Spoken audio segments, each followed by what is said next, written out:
Hello friends, welcome back to my channel. আশা করি সবাই ভালো আছো, আমিও ভালো আছি। তাহলে রণদীপ ঠিকই করে নিয়েছে, রোজ মিনিট 10 খুব বেশি বললাম কিনা জানি না, কন্ট্রোভার্সি করবো, মানে পার্ট অফ ব্লগিং, নাকি 5-7 মিনিট, যাই হোক 5-7 মিনিট তো মিনিমাম, 10 মিনিট বেশি বললাম হয়তো। যাই হোক, তোমরা একটু দেখে নিও, আমার অতটা মনে নেই। লাস্ট পার্টেই থাকে এই তোমার কন্ট্রোভার্সি। আমার তো মনে হচ্ছে ভিউজের খুব দরকার হয়ে পড়েছে, কারণ বাবার ফার্নিচার কিনতে হয়েছে, বাড়ির কাজ শেষ হয়ে গেছে, মিস্ত্রিদের টাকা দিতে হবে, কারণ বেশ কিছুদিন আগে বলছিল যে মিস্ত্রিদের টাকা কিছু বাকি রয়েছে, রঙের মিস্ত্রি, কাঠের মিস্ত্রি, মেইন গেটের দরজাটা বানাতে হবে, জানলাটা বানাতে হবে, ছোটো ছোটো অনেক কাজই রয়েছে। তার জন্য আমার মনে হয় ওর ফান্ডিং কিছু কম পড়ে গেছে, তার জন্য এখন ওর প্রয়োজন কন্ট্রোভার্সি। তা কন্ট্রোভার্সি ও কাকে নিয়ে করবে? কারণ ব্লগিং চ্যানেল, তা কন্ট্রোভার্সির ওয়ান অ্যান্ড অনলি ওর এখন হাতে রয়েছে সেটা হচ্ছে ওর বাড়ি থেকে বের করে দেওয়া বউ। কারণ দিদিকে তো এখন টানলেও হবে না, দিদি হ্যাঁও করে না, হুঁও করে না, দিদি ওদের পাত্তাই দেয় না, তবু দিদিকে টেনে টেনে এনে আনার চেষ্টা করে। যে দিদির ওদের সংসারে কোনো ভ্যালুই নেই, সে দিদিকে যে কেন টানা হচ্ছা করে কে জানে। অথচ দিদির বদনাম করতে ছাড়েনি, কিন্তু দিদির একটা ফার্নিচারও ছাড়েনি। এটা তোমরা লক্ষ্য করেছো? তার মানে এরা হলো মানুষকে অপছন্দ করে, কিন্তু মানুষের দেয়া জিনিসগুলোকে খুব পছন্দ করে, তার জন্য তাদের যত্ন করে ইউজ করে বিভিন্ন জায়গায়। যাই হোক, চলে আসি কন্ট্রোভার্সির কাছে। প্রতিদিন কন্ট্রোভার্সি দেখেছো। আমি গতকালকে যে ভিডিওটা বানিয়েছিলাম, যে ভিডিওর উপর বেস করে, সেই ভিডিওটাতে রণদীপের ভিউজ বোধহয় দেখলাম প্রায় 70,000। মানে যার 50-55 পেরোয় না, তার 70,000 হয়ে গেছে। হ্যাঁ, তার মানে বুঝে দেখো, সামান্য বউকে টানলেই যদি 70,000 হয়ে যায়, সেখানে একদিন টানবো কেন, রোজই টানবো। 70,000 যদি রোজই হতে থাকে, কারণ কন্ট্রোভার্সি তো লোকের প্রিয় সাবজেক্ট, আর সেখানে যদি বউ হয় কন্ট্রোভার্সির মেইন ক্যারেক্টার নাও, তাহলে প্রদীপ ঠিকই করে নিয়েছে, এখন চলবে, কন্ট্রোভার্সি চলবে। আবার সে নাকি বড় মুখ করে বলে তার বউয়ের চ্যানেল চলে কন্ট্রোভার্সির জন্য। তার চ্যানেলে কোনো কন্ট্রোভার্সি পাওয়া যায়? টিনার চ্যানেলে কে জানে বাবা। এরাই তো বলে, এর প্রিয় দিদিরাই তো বলে ওর চ্যানেলে কী আছে, ওর ব্লগিংয়ে কী আছে, ওর ব্লগিং কী দেখতে যাও। তাহলে যদি কন্ট্রোভার্সিই থাকবে, তাহলে তো রোজই লোকে দেখতে যাবে, সেখানে সেটাও থাকে না, তাহলে কী করে বলছে কন্ট্রোভার্সি আছে? যাই হোক, সেটা কথা না, কথাটা হচ্ছে আজকের ব্লগিংয়ের কন্ট্রোভার্সি। সারাদিন যেমন তেমন গেল, কোথাও একটা গেছিল নিজের প্রোটেকশনের জন্য। ভাবো, ছেলেদের আবার তার মতো হাজব্যান্ড, তার আবার প্রোটেকশন। কিসের প্রোটেকশন? না, তার নামে যাতে কোনো প্রবলেম না আসতে পারে, তার নাম ভাঙিয়ে যেন কেউ খেতে না পারে, তার জন্য সে গেছিলো কারোর কাছে পরামর্শ নিতে। তাই সে কার কাছে গেছিলো, কী গেছিলো, পরে আসছি। প্রথমে বলে নিই যে ওর নাম ভাঙিয়ে খাওয়া। আচ্ছা, তোমরা সবাই জানো যে আমরা যখন বিয়ে করি, তা বিয়েটা তো আমরা দুভাবে করি। একটা হচ্ছে তোমার সামাজিক মতে, আরেকটা হয় তোমার রেজিস্ট্রি, মানে আইনত যেটা রেজিস্ট্রি করা বলে, তা সেইভাবে হয়। তা সেখানে আমাদের আইন সিদ্ধ একটা পরিচয় হয়, মানে একটা রেজিস্ট্রি ম্যারেজের একটা সার্টিফিকেট থাকে। তাহলে সেই সার্টিফিকেটে থাকুক আর না থাকুক, এখন সামাজিক মতটাকেই হিন্দু সমাজে তোমার আইনত স্বীকৃতি দেওয়াই হয়, সেটা কথা নয়। এই যে বিয়ের পর স্ত্রীর স্বামীর পদবি ব্যবহার করা বা স্বামীর নাম তার গার্জিয়ান হিসেবে ব্যবহার করা, এটা কিন্তু তার লিগাল রাইটস। তা এই রাইটসটা সে ব্যবহার করবে কি করবে না, সেটা কে ঠিক করে দেবে? আইনই তো ঠিক করে দেবে। তার স্বামী বলবে তবে সে ব্যবহার করবে, স্বামী বলবে না তবে সে ব্যবহার করবে না। এটা কি আজ অব্দি কোথাও কোনোভাবে শুনেছো তোমরা হয়েছে?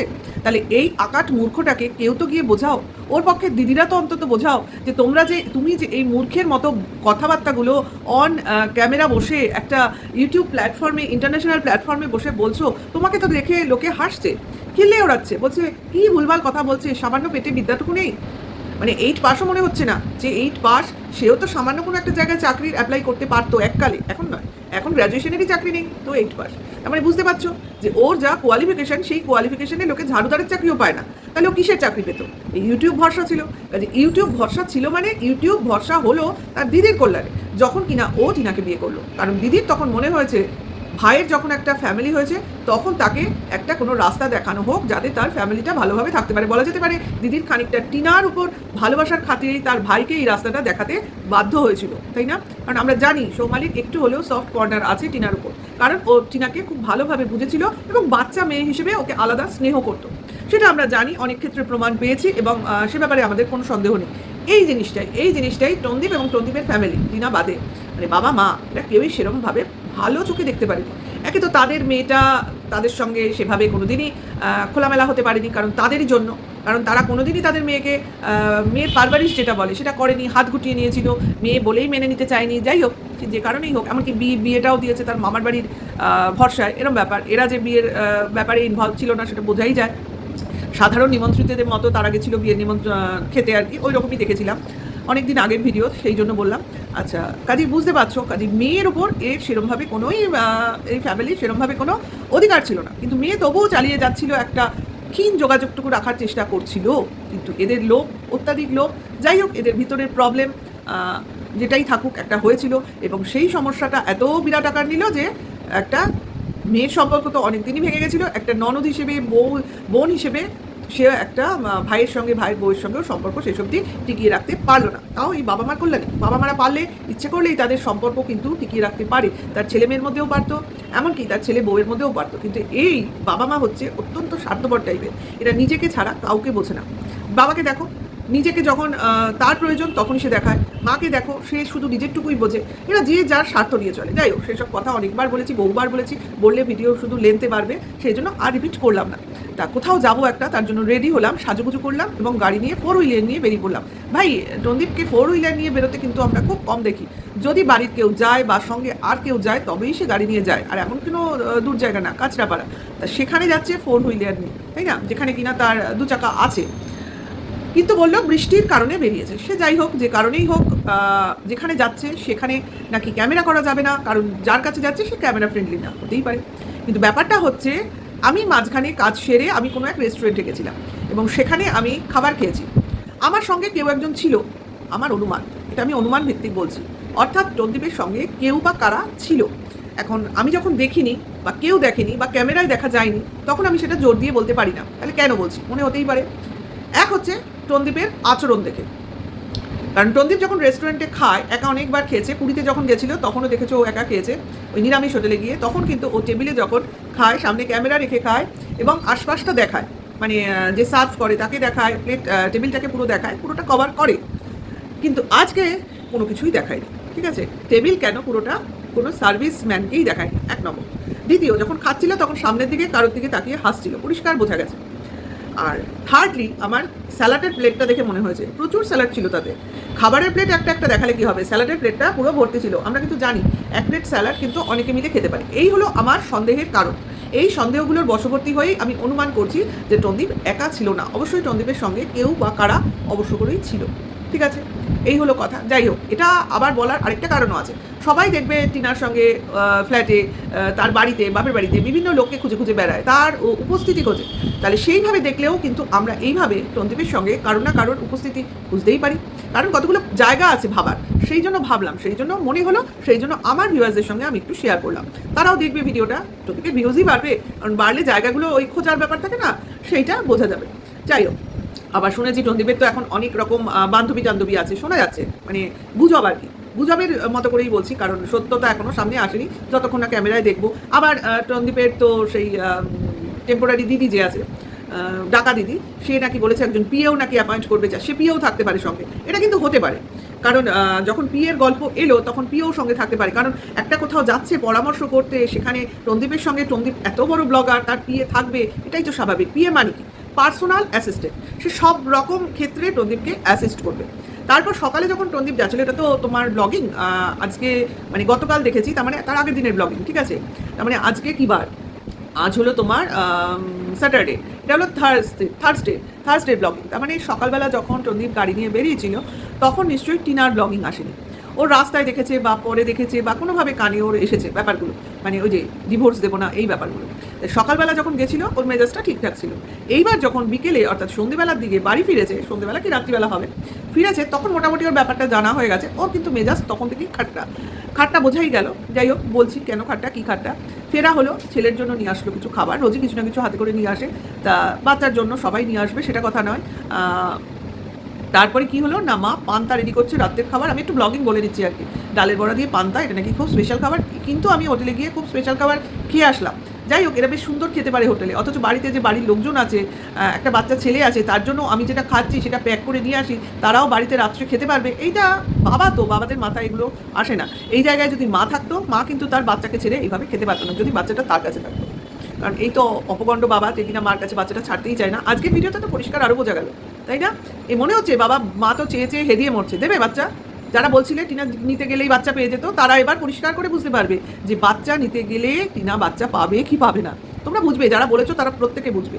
যাই হোক, আইসক্রিম খেয়ে মাথা ঠান্ডা করতে হচ্ছে রণদীপকে, এটাই হলো পয়েন্ট, যে টিনার ব্লগিং যখন দেখেছে তখন দিনের শেষ, এবং সেটা নিয়ে আলোচনা হয়েছে যেখানেই গেছে, কাজেই ওর মাথাটা বেশ গরম, কারণ এতদিন ভেবেছিল ও কাউকে ডিভোর্স দেবে না, কিন্তু এখন যাকে ডিভোর্স দেবে না ভেবেছিল সে তাকে ডিভোর্স দেবে না। তাহলে বুঝতে পারছো, হাতে তার কিছুই নেই। এখন আমাকে ডিভোর্স পেতে গেলে কারোর শরণাপন্ন হতে হবে, এইটা ভেবেই ওর গায়ে জ্বালা ধরছে, এটা ভেবেই ওর মাথায় রক্ত চলে যাচ্ছে। ওই জন্যই তো আইসক্রিম খাচ্ছে মাথা ঠান্ডা করার জন্য। কিন্তু তোমরা নিশ্চয়ই জানো আইসক্রিম কিন্তু সাময়িক ঠান্ডা রাখে, কারণ কোনো ঠান্ডা জিনিস যখন আমরা খাই তখন আমাদের খুব আরাম লাগে, কিন্তু ঠান্ডা জিনিস শরীরের ভেতর চলে যাওয়া মাত্র শরীরটাকে গরম করে। তার জন্য ওই রাগটা তো থামবে না, ঠান্ডা হবে না, ওটা একমাত্র ঠান্ডা হবে এসির মধ্যে ঢুকলে। সেটাই করলো, এসিতে গিয়ে বসে ওর ভাষণ নিয়ে বসে পড়লো। কি না ডিভোর্স কি আমি চেয়েছিলাম? যে চেয়েছিল সেই এখন বলছে ডিভোর্স দেবে না।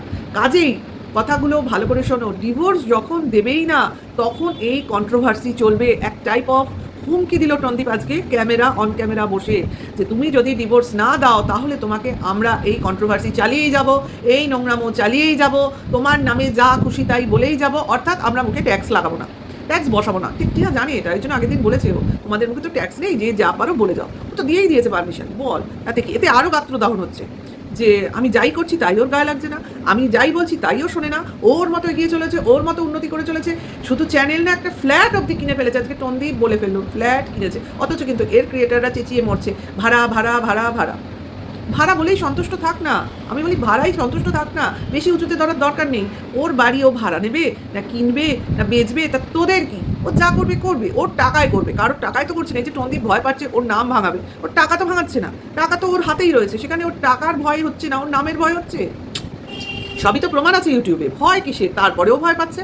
আসলে এই ডিভোর্স নিয়ে আলোচনা করতে গেছে, যে ডিভোর্সটা কিভাবে পাওয়া যেতে পারে। কারণ এখন যদি আমি ডিভোর্স দিতে চাইনি, এখন আমি ডিভোর্স নিতে চাই, তাহলে তো ভাই অপর পক্ষ আমাকে অনেক রকম শর্ত, আবার আমার জিনিস আমার আয়নাই আমাকে ঘুরিয়ে দেখাবে। এইগুলো কিন্তু বুঝে গেছে। কাজেই দেখা যাক এ কী ফন্দি ফিকির করছে, আর রোজ রোজ কী কন্ট্রোভার্সির সাবজেক্ট ও নিয়ে আসছে, দেখা যাক। আজকে টিনা বলছে, তাই না, ও বলতে পারছে সিঙ্গেল মাদার নিয়ে খিল্লি ওড়াচ্ছে। তা সিঙ্গেল মাদার ছাড়া কি ডাবল ফাদার কোথা থেকে আসে ভাই? একটা হয় বায়োলজিক্যাল ফাদার, আরেকটা হয় সৎ বাবা, এই তো। তা দুটো ফাদার কখনোই হয় না। তা সৎ বাবা ও তো ডিভোর্সই দেবে না, তা সৎ বাবার কথা এখানে আসছে না? তোমার অশিক্ষিত মগজে এটা ঢুকছে না যে ও তো ডিভোর্সই দেবে না? তোমার থেকে ডিভোর্স না হয়ে গেলেও বিয়েটা করবে কোথা থেকে? আর বিয়ে করেছো বলে যাচ্ছ, এগুলো প্রমাণ ছাড়া বলা কিন্তু আইনত অপরাধ।